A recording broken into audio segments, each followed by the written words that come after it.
commander-in-chief. Cabinet secretary is the Secretary of Defense, down to the 4-star chief of the National Guard Bureau, and then the 2-star adjutants general at the state level. In the state, the governor is our commander-in-chief, and the adjutant general is an appointed cabinet secretary for the governor. So he functions as one of the governor's cabinet members. So really interesting dynamic when you talk about the federal and state duality of the National Guard, what that looks like.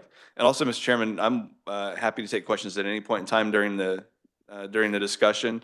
I'm going to move quickly from one topic to the next, so if anybody has any questions, I'm happy to take it in the middle if they would like also. Okay, and I certainly don't mind. If you don't mind, we'll do it that way if All right. anybody has any questions. Sounds good. So this is just kind of to highlight what our funding structure looks like. So overall, we are approximately in the National Guard 94% to 96% federally funded and 4 to 6% state funded. When you look at facilities, a large chunk of our money goes to our facilities here in the state. It's about 14% for the Army National Guard and 13.5% for the Air National Guard that is state general fund funded. And then KDEM is a little bit higher at the state level. It's about 21% funded by the state. But as you can see, the majority of our funding comes from the federal level. So in the National Guard, we are prepared to do a range of missions that's much broader than a lot of our active duty counterparts, because we have the state mission too, the emergency preparedness, emergency response mission that we do for the state. So we do everything from that state level disaster response mission all the way over to our federal warfighting mission on the other end of the spectrum.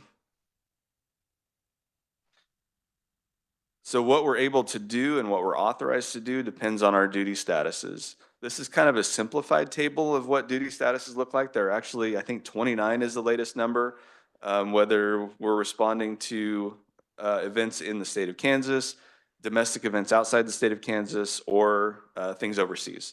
So state active duty is when we are called up by the governor to respond to things here in the state of Kansas, or we can also respond in that status from state to state if there's an agreement between the two governors. When we're in that status, we are subject to discipline under the Kansas Code of Military Justice. We're paid by the state of Kansas, and that's when we perform things like disaster relief and support to civil authorities. Title 32 is a federal status that still allows the state to have the command and control over us. So our pay comes from the federal government for that one, but we're still under the Kansas Code of Military Justice, and we're authorized in that status to work inside the continental United States. Title 10 is kind of our deployment warfighting exercises mode. That is a fully federal status where we report to the president, to our service secretary, Secretary of Defense. We can go anywhere in the world under this status.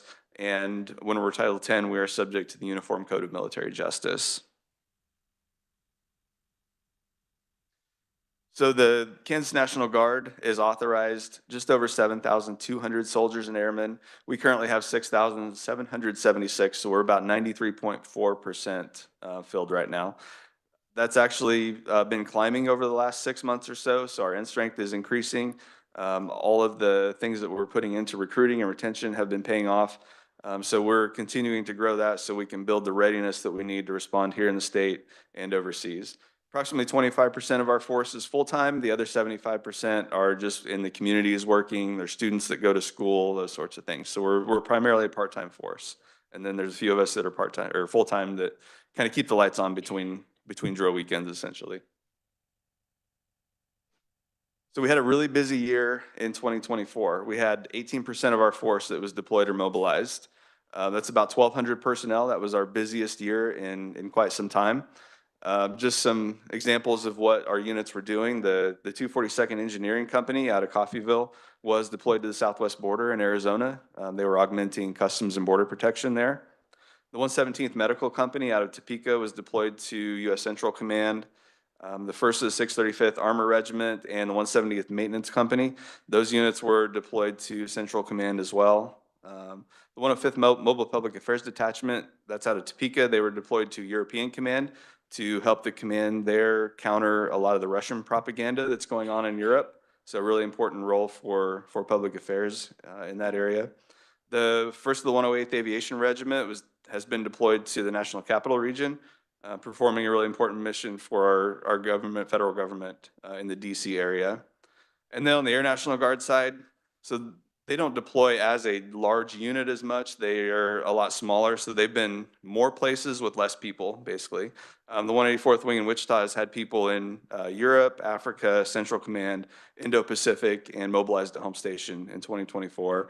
And then the 190th Wing in Topeka deployed to the European Command, Central Command, and Indo-Pacific Command. So all of our Army and Air National Guard units have been very busy, and most of them are home. We do have a few that are still out the door, but the rest of them are home and training and rebuilding their readiness for their next deployment cycle. So it never really ends for us. What is the National Guard all about? We trace our history all the way back to Salem, Massachusetts in 1636. That makes us the oldest component of the U.S. military. That was when the Massachusetts Bay Colony ordered the organization of the colony's militia units and ordered them to train and take up arms in defense of the colonies. And so that was the first training muster in 1636, almost a century and a half before our country was even founded. And the National Guard has been a continuous presence in the communities and in our states and in our country ever since. So as our country was founded and we declared independence, there was a lot of discussion about what a military force would look like under this new country. So as the Constitution was being debated, one of the supporting documents to argue in favor of the elements of the Constitution were the Federalist Papers. And specifically, Federalist Paper number 29, written by Alexander Hamilton, talked about the militia and what the military forces would look like. And if you read that, it's very similar to what we see as the National Guard today. It's a force that is federally funded. It's trained to a standard that is the same across the country, but it's comprised of people from the local communities who are just members of the community. They work in the community, but then when things happen, they're able to take up arms and they're willing to go defend their state, their country, their community. And so that's really what the National Guard still is almost 400 years later. So it's really neat to be a part of the National Guard and be able to trace our lineage all the way back to, the 1600s and before the founding of our country. So that brings us to today. We are a modern warfighting force. We provide 20% of the joint force, the Army and our National Guard does, for only 4% of the DoD budget. So we have the same readiness requirements as our active duty counterparts. We perform the same missions as our active duty counterparts. It's not a time like it used to be where we were a strategic reserve, break glass in case of emergency. We are actively involved in missions around the world constantly with the goal of deterring our adversaries from doing harm against the United States interests. So we are side by side with our active duty counterparts. Yes, sir. That is your Speaker Pro Tem performing his guard drill duty. Yes. So this is a map that just kind of shows where we are throughout the state of Kansas. We have 38 armories throughout the state. We have other maintenance shops. We have elements at McClellan Air Force Base, Forbes Field here in Topeka, Fort Leavenworth, Fort Riley. So we have a footprint that is all over the state. At the beginning of session, I provided each one of you with an annual report. This is actually a page out of the back of the annual report. It's double wide, so you can fold it out and see the big map of where all the National Guard is in the state of Kansas if you're ever curious about that. So we're comprised of the Army and the Air National Guard. The Army National Guard has a one-star commander. General Mohat is retiring this weekend, actually, and General Carlin Williams is going to take command of the Kansas Army National Guard. So they have the 35th Infantry Division headquarters and then 5 brigade level commands in the Army National Guard. So we are very fortunate to be the headquarters of the 35th Infantry Division. There are only 8 divisions in all of the Air National Guard, so it is it's a great thing for the state of Kansas to be the host to one of those division headquarters. 35th Division Artillery is, of course, attached to the 35th ID. The 235th Regiment is out of Salina. They do a lot of training activities, officer candidate school, warrant officer candidate school. Yes, ma'am. Oh, that's fine. Nope. Thank you, Mr. Chair. I would like to have the name of the new commanding general again. I'm sorry. You went kind of fast. And it is Carlin Williams. That's what I thought you said. It is. Carlin Williams. Yep. Okay. I wrote Carl. Okay, thank you very Yes, much. ma'am. Thank you. The 130th Field Artillery Brigade, that's out of Manhattan area, do a lot of training at Fort Riley. So they do have the Paladin and the HIMARS field artillery pieces. 69th Troop Command is here in Topeka, and then the 635th Regional Support Group out of Wichita. So those are the brigade level equivalents of the Kansas Army National Guard. The Kansas Air National Guard has 2 wings. They also have a 1-star air commander. That's General Jason Kenobi. The 184th Wing at McCall Air Force Base in Wichita, that's the one that is a little bit different than you'll see in most wings. So the 190th here in Topeka, they fly the KC-135. That is their primary mission. And they have aircraft on the ramp, so you can kind of drive by and you can look at Forbes Field and you can see the airplanes there and you can understand what they do. The 184th Wing in Wichita does not have any airplanes. So it's very different. There's only 5 wings in all of the Air National Guard nationwide who don't have aircraft, and we are one of them in Wichita.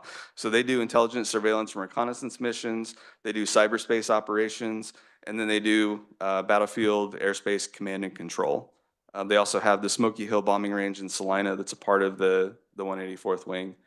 So that's what the Kansas Air National Guard looks like. So as I mentioned, we're a dual status force. So we have our federal mission that I talked about, and then we also have our state mission in Kansas. So I'm just going to review some of the things that we responded to in 2024 here in the state of Kansas. So our Black Hawk helicopters have a firefighting mission. They have the baskets that can do water drops on fires. From April 15th through 18th, they worked wildfires in several counties in north central Kansas. And then outside of Wichita, I think it was in Park City on June 25th, there was a large recycling plant that was on fire, and they actually helped out with that because it was such a big event. When the judicial system was hacked in 2024, our cyber personnel provided expertise to those in a state active duty status. As I mentioned, we have a lot of cyber security, cyber defense expertise in Wichita at McCall Air Force Base, and they're able to advise our state folks, some of whom are also in the Guard. So Jeff Maxson, who's our state chief information technology officer, is also a guardsman. So good relationships between the Guard and the state there. So we're able to advise them whenever they need some extra help on that. When white powder substance was mailed to the legislature last summer, we have a counter weapons of mass destruction team called the 73rd Civil Support Team that responded to that. They do the initial response, and then they also pre-position at large-scale events in case they're needed, like NASCAR races, large sporting events, the Kansas State Fair, Wichita River Fest. So they're always available in case a weapons of mass destruction incident, a chemical, nuclear, biological incident happens. We have a counter drug team that provides support to local, federal, state law enforcement. So they participated in a lot of seizures of drugs, a lot of arrest cases that they assisted with. So the kind of activities that they do in support of law enforcement are analysis support, reconnaissance and observation, drug demand reduction programs. They provide communication support and transportation. So just doing those background support things so law enforcement, sworn law enforcement officers can do what only sworn law enforcement officers can do. So that brings us into our next agency, Kansas Division of Emergency Management. So they have a lot of duties throughout the state when it comes to disaster preparedness and disaster response. So I'm going to go over some of their primary functions that they have. First of all is planning and mitigation. So they are working with authorities at every level to plan for disasters and to try to mitigate circumstances that could lead to disaster. So they're developing the all hazards plans, any kind of planning, disaster response, disaster recovery planning. It can't just be, one county working by itself in a vacuum. It has to be a coordinated response, a coordinated plan throughout the state. That way we're ready when one of these incidents kicks off. Because as we know, disasters don't abide by city boundaries, county boundaries, even state boundaries. So everybody has to be on the same page, working together, and that's what they're doing in the planning and mitigation phase. Preparedness and prevention, so they do a lot of training and exercises. We have Crisis City in Salina that allows emergency responders to all come together and train in the same environment together and know what they're going to do if something happens in a disaster. And then if something does happen, they do their response and recovery piece of it, supporting local authorities. Um, when there's an incident, the local authorities are the ones that are in charge of it. They're the incident commanders. And we're there as a supporting function to provide them extra resources, to give them what they need to do to handle that disaster. So we have the State Emergency Operations Center here in Topeka that provides a coordinating function of all government services when there's a disaster. We have regional coordinators throughout the state of Kansas that are ready to respond anywhere in the state. And then we also work with the federal authorities as well, oversee grant programs, those sorts of things. 2024 was also a busy year for them. We had 4 disasters in Kansas in 2024 that rose to the level of a federal presidential disaster declaration. That was a significant increase from the years prior. Each of the 3 years prior, we only had 1 disaster per year. So there were a lot of events in 2024, and then we also had several other state disasters that did not rise to the threshold of a federal disaster. So the ones that are highlighted in red are the ones that were declared by the president as a disaster. The others were just state level. So when it's just that state level, we don't have it doesn't unlock the federal funds and the federal resources to respond to that. So we have to deal with that all through Kansas resources and Kansas funding. And then that brings us into our third agency, which is the Kansas Office of Homeland Security. So the Fusion Center is part of the Office of Homeland Security.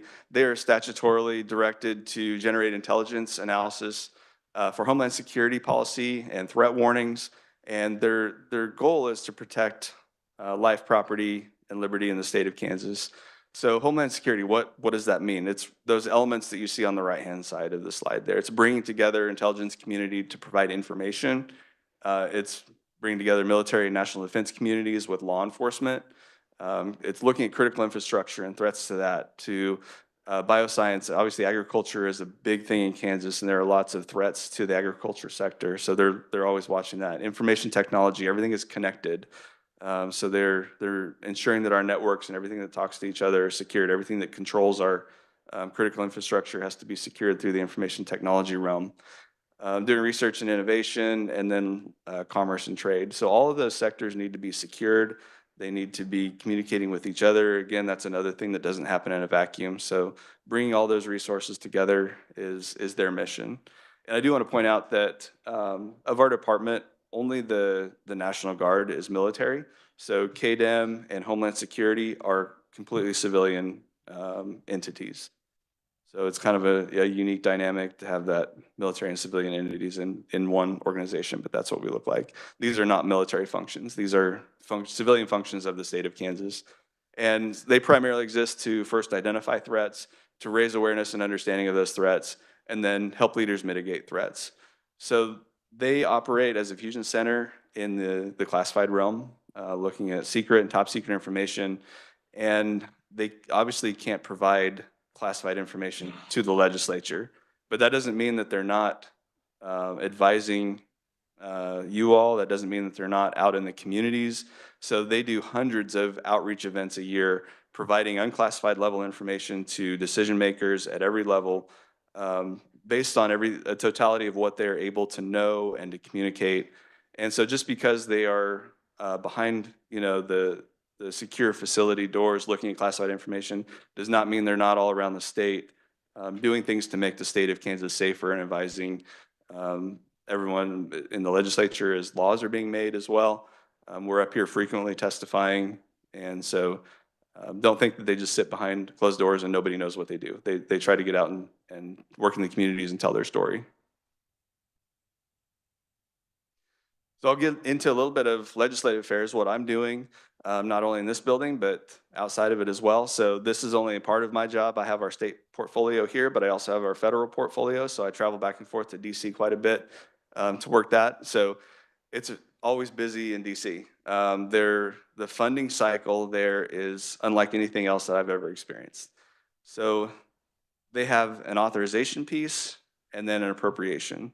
So the authorization tells the Department of Defense what you can spend that money on, and what programs are allowed to be funded, but it doesn't actually fund the programs.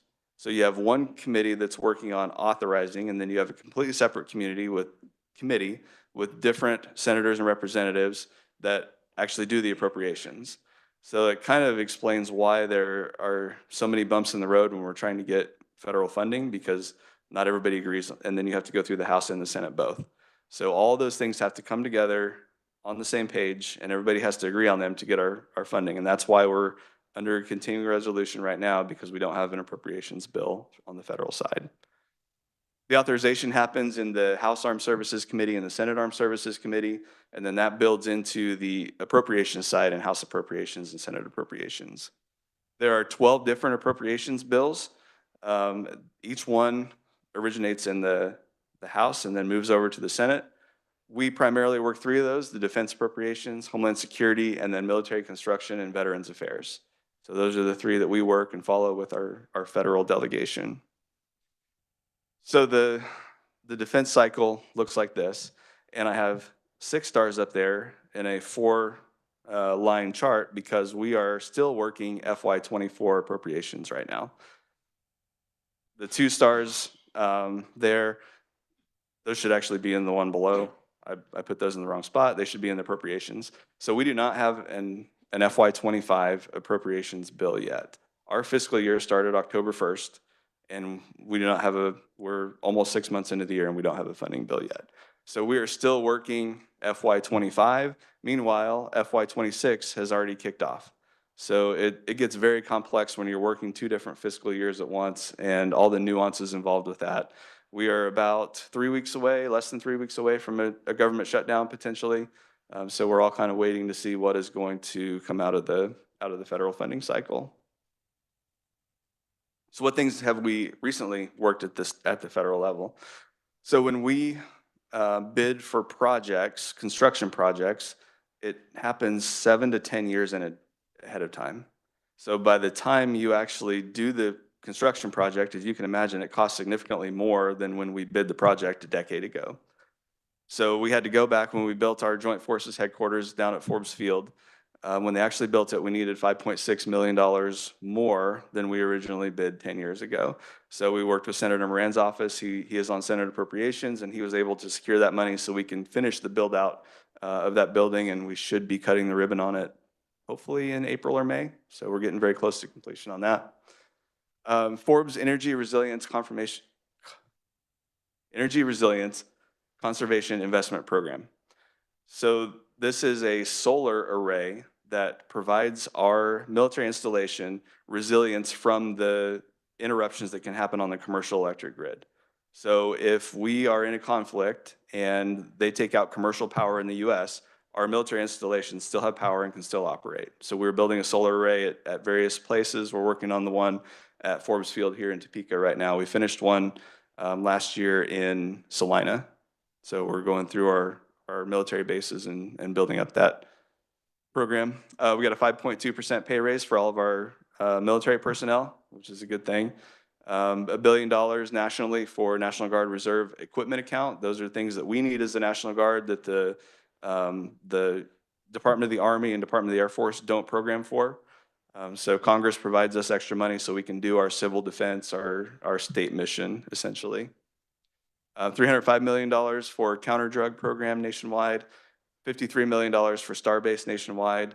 Of course, you've all seen the problem with that is that when we got the continuing resolution this year, it defaulted to the Senate's number of $20 million for the next bill, and that money ran out. So Starbase is currently closed. It does not look very promising for Starbase to come back in the near future, but of course, we're working behind the scenes to continue to make the case of why this is an important program. What am I currently working on? We're trying to get the KC-46 aircraft for Forbes Field here in Topeka. Of course, you all did a resolution for that in support of it, so we greatly appreciate the support on that. We have a site visit coming up at the end of March, beginning of April, and we'll present that to the inspection team and show them that we have a lot of community support here in Topeka and in Kansas for that. We're trying to get MQ-1 Gray Eagles for the 35th Infantry Division. That is an unmanned aircraft.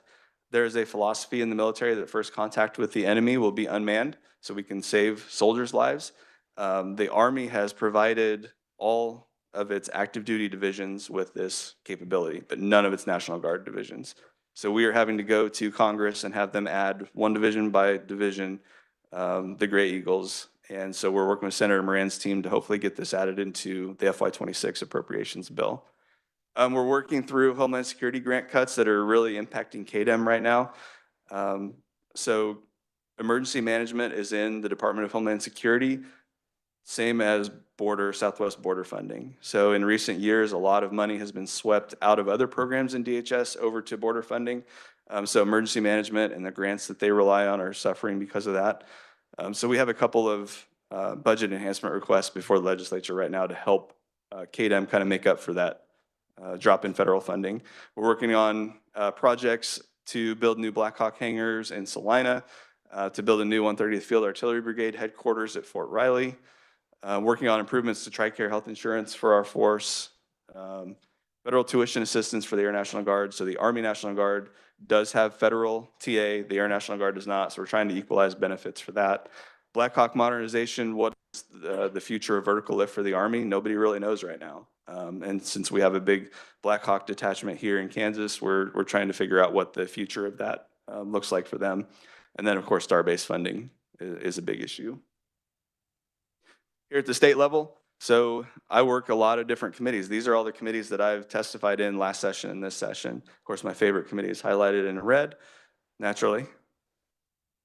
Also work joint committees. A lot of those meet in the interim during the summer and fall. Joint Committee on Kansas Security, Information Technology, and then Joint Committee on State Building Construction we present to pretty frequently. So these are all the bills that we're working this session. A lot of them are moving on. We have a couple that aren't going to go anywhere this session, but we'll reattack in 2026. But most of our bills have proved to be very broad, to enjoy very broad support, and most of them originated in the House, so we're working with the Senate now to get those passed. The primary things that I'm looking at is we are developing our portfolio for the state legislature, recruiting and retention, building readiness that we need, sustained maintenance of all of our facilities, modernizing our equipment and our capabilities, and then things that impact our families, childcare, healthcare, education, and employment.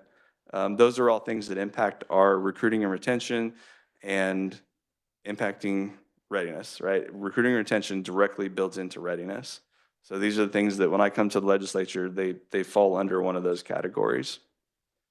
And then the last part of my job is constituent services. So I do all of our constituent service requests in the department. So if you have somebody who comes to you and says, I've got a problem getting these benefits, I need help, then I'm the one that you would come to, and we try to resolve that as it pertains to National Guard emergency management.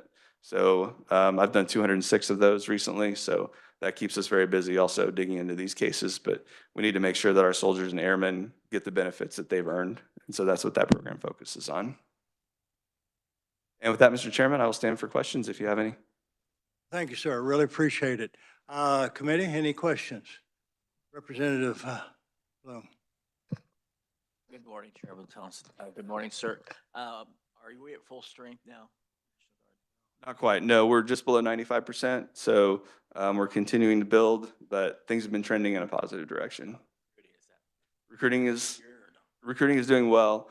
The Air National Guard kind of presents a recruiting challenge for us because of the highly specialized nature of their missions, those intelligence, cybersecurity missions, and especially on the cybersecurity side where there are a lot of civilian job prospects. So when we train people up, we can train a young, late teens, early 20s person up, give them some certifications that can make them a whole lot of money in the civilian world. So it's hard for us to keep people after we've got them trained up too. So we have to focus on the retention piece as well. What was Starbase? So Starbase is our program for primarily 5th grade students, where they come in to a military armory or McConnell Air Force Base, and they learn about STEM careers essentially. So they get hands-on experience, learning about technology and what some real-world applications are for it, what some real-world job prospects are for it. And the reason that that program is in the Department of Defense is because it's critical to our national security that we have a well-educated workforce in science, technology, engineering, and math. It can't start as adults. It can't start in college or really even high school. We have to get people interested in that when they're very young. So it exposes those fifth grade students to some opportunities that they may not be aware of. And it's just a great program. Yes, sir. Representative Weigel. Thank you, Mr. Chair. Thank you for your presentation. I have several questions. I was looking at, and I didn't see, do the Air Guard or the Army National Guard, and if you can tell me, do they have units that deployed to support NATO troops? Yes, sir. And can you tell me if they are being deployed to places like Poland? I can say If you can they're tell me. I can say they're being deployed to European Command. And we have both Army and Air National Guard units that are involved in that. Talking about armories, how is the Hayes Armory coming? We should be getting close to breaking ground. We have a meeting with their team actually at 11 o'clock today. So I should have better answers here in a couple hours. Thank you. One other thing that caught my eye, when you had a list of natural disasters that the Army or Air or both responded to, and I think you had, it was a list of about 9 or 10 items, and I counted 6 or 7 of those were for tornadoes, storms, big snowstorms, whatever. I counted 6 or 7 of those on that bullets on there. Is that normal? Last year was a very active year, more than normal. Yeah, Compared to past years, is that? compared to past years, last year was very busy. It was much higher than normal. All right. Thank you. Thank you, Mr. Chairman. Representative Goddard. Thank you, Mr. Chair. I'm sorry I got here a little bit late. Maybe you've already covered this, but what kind of interface, if any, are you experiencing or is going to happen with Space Command, the Space Force? So not really, sir. A lot of interface in the state of Kansas. We don't have any missions that are space related in the Army and Air National Guard here in Kansas. So really not a lot of interaction. Of course, we work with them as part of the joint force broadly, but not direct. I was curious because, you know, the Space Force will control all of your geo-positioning satellites, command and control in terms of an attack warning and those kinds of things. So I would assume that there's some kind of a interface there. There is, yes. Yeah, but we Okay. just don't have any of those units directly here in Kansas, but do work with them on a regular basis. Okay, cool. And one other question. Assuming that the KC-46 becomes a reality for Topeka, what do you, if anything, do you know about where the 135s will go? What will happen to those? So the Air Force has a policy right now that there will be no drawdown in refueling. There's more refueling need than there is capability. So they will be dispersed to probably other Air National Guard units. Well, I hope they keep them in service. will. You can't kick butt without tanker gas, Right. so. Yes, sir. Okay. All right. Thank you very much. Thank you, Mr. Chair. Any other questions? Representative Johnson. Thank you, Mr. Chair.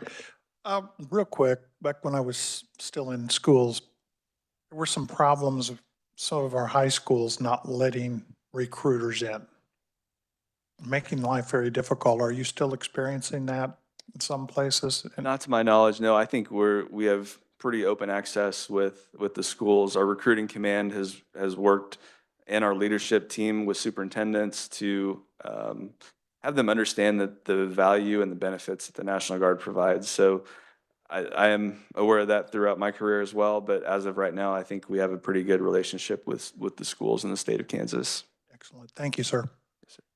Any other questions? I have a couple. Seeing the funding slides sure explains a lot. Along the lines of the 135s, is there other locations that are vying for those, or is Topeka the only one? Yeah, so we are one of 7 finalists. So the odds are long that we'll get it, but we're presenting a good case. Operationally, our unit is one of the best. And so we're working really hard to secure that mission. Are you allowed to say what the others that are? I don't know all of them off the top of my head, but Tennessee, I think Alabama, Ohio, Maine, and I can't remember the others. The airfield at Gardner, it used to be the old Naval Air Station, that doesn't fall under you all's. It does not, no, sir. Who is that? I don't know that one. I'd have to look into that and get back with you. Because they have Chinooks that are running all the time. Probably Army Reserve, I would imagine, are those Chinooks, Mhm. but I don't know. I'm just speculating at this point. Well, that makes sense. It'd be the Army, the reserves. One of the slides caught my eye there that on the bills that we're working, HB 2243, reporting child abuse. What was? So that one is, the military has what's called the Family Advocacy Program. The Family Advocacy Program provides services, counseling to families and victims of child abuse in the military. And so we want to make sure that when an incident happens off of a military installation involving a military family, that they are referred back to family advocacy. There's a gap right now in the intake process of making the military aware or even understanding if the family that DCF is working with is military affiliated. So we just want to close that gap. Is there something that can be done from a legislative standpoint why that one didn't go through and others did? I think it just, it hit late and I think it was the last week before turnaround. So we'll reattack that one next year. But we're also working with DCF on their policy. This is something they can do at a policy level too, probably. So if we can get them to do that, then we may be able to work it sooner than next session. Any other? Representative Collins. Thank you, Mr. Chair. I was just wondering what you just mentioned about the family advocacy. Is that available to like just people on active duty or to the reservists that do their 1 weekend a month? It's primarily active duty, but it's also guardsmen and reservists who are in an active status. So like me, who is full-time AGR, I would be eligible for benefits under that, but just what we call drill status guardsmen are not eligible for the program. All right, thank you. Representative Goddard. Thank you, Mr. Chair, and I hope you indulge me in a little story here. Absolutely. The reason that I'm really curious about the KC-46 and the 135s was years ago, I commanded the 924th Air Refueling Squadron at Castle Air Force Base in California. A few years after that assignment, the squadron was disbanded. And I was here in the Capitol one day, got a call, and my friend said the 924th is going to be reactivated. Right. I thought that was really cool. I said, where's it going to be? He said, McConnell. And they actually moved to McConnell, and they were the first squadron in the Air Force to get the KC-46 tanker. And it would really be great to see 2 units with the KC-46 here in Kansas, because we're right in the middle of the country, and it really helped us out. And thanks for indulging me in that, Mr. Chair. We agree with that. It would be great to have it here also. Okay, are there any other questions? Yes, Representative Bloom. Again, how do you get into high schools? I mean, do they come to you or do you have programs for the high Our school? recruiters do outreach to all the school districts. Yes. So each recruiter has a sector that they're over, and their job is to build relationships with all the schools in that sector. There's a lot of opportunity. Yes. Representative Bloom, Carlin. Thank you, Mr. Chair. Would you elaborate on your comment about the Blackhawk? You made me curious, and I don't think I understood what you told us. Thank you. So throughout the life of our military equipment, There's always a modernization process. What's the next thing? So for example, the KC-46 is the next thing to replace the KC-135. As of right now, the Army does not have a replacement for the Black Hawk. And the aircraft are aging and will need to be replaced eventually down the road. So we just don't have a clear picture of what that looks like right now. So is it because the stock is wearing out? I mean, it's old and needs to be replaced and you're trying to, the decision will be to modernize, Part of it is that. how to modernize? Part of his capabilities too. The question with all aircraft platforms is is the next one going to be manned or unmanned? And so that's kind of the biggest question that all leadership in the department is struggling with is when they move into the future, is unmanned is it time now, or is there another generation of manned aircraft between now and that? My new car drives me and if I go over the line, boy, it gets me right back. So I guess I don't need to be driving. Thank you. Thank you, Mr. Chair. Any other questions? Any questions from the audience? Yes, Mike. I'm going to steal your microphone for a second. This is more of a statement. I want to talk about 2243, the child advocacy. And I'm going to tell a story from 1992. I got transferred from the Pentagon to Whiteman Air Force Base, Missouri. And the first day you come in and they have a base orientation. Base commander says, welcome to the base. The next person that stands up is a lady from Family Advocacy. Her name is Marge Anderson. I still remember Marge. And she said, Missouri has a law that every adult is a mandatory reporter for child neglect and child abuse. And if you see it, you're here in Missouri, if you see a child being neglected or abused, you are mandatorily required to report that to the state of Missouri. And she says, the way you do that is you call my phone number.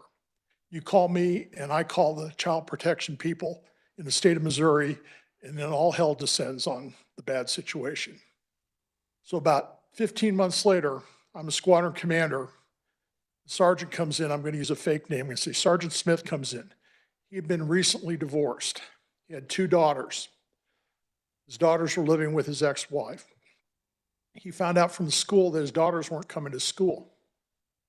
And he was all upset about that. He did not know what to do. He went to the first sergeant. First sergeant sent him in to me. First sergeant didn't have a good idea what to do either. I said, Sergeant Smith, I've got an idea. I turned around, dialed Marge Anderson's phone number. I said, Marge, here's the situation. Sergeant Smith's daughters aren't going to school. He thinks his wife has a drinking problem and she's sleeping in the morning and not getting them off to school. He says, we don't know that for sure, but that's what he thinks is happening. I said, is this a mandatory report situation? He says, yes, it is, and yes, you have. The next day, Sergeant Smith comes back to my office and says, sir, what did you do? And all hell descended upon that household. The school principal, the school social worker, the state child protection authorities all came in there. So Missouri has a good setup to make sure that military families get support from their state child protection services. And I was able to do that because the very first thing I got when I came to Whiteman Air Force Base was reminded that as an adult in Missouri, you're a mandatory reporter.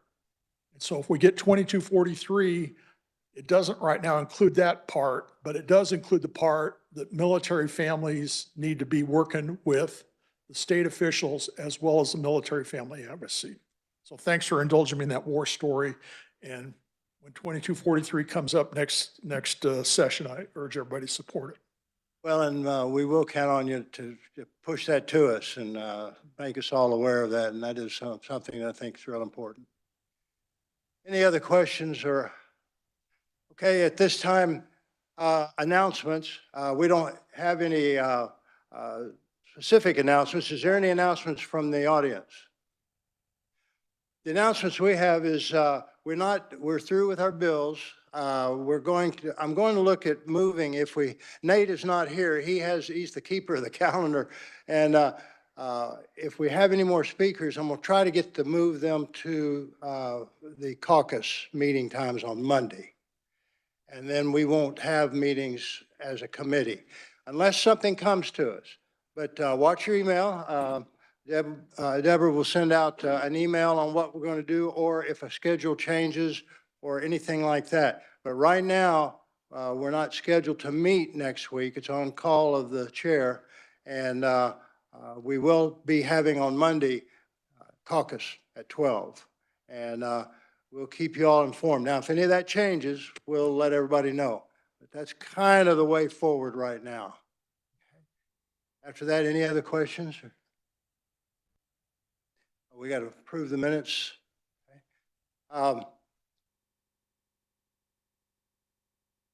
Do I have a motion to approve the minutes from the 13th and the 17th of this month? Thank you, Mr. Chair. I approve, or I move that we approve the minutes from February 13th, 25 and February 17th, 25. Second. Representative Goddard, second. All those in favor, say aye. All those against, nay. Ayes have it. Minutes approved. Thank you all. Well, thank everybody. I appreciate everybody, Carly and your crew, everybody, all of the help that everybody's given. Thank you. And we'll stay in touch. Watch for emails, okay? Meeting adjourned.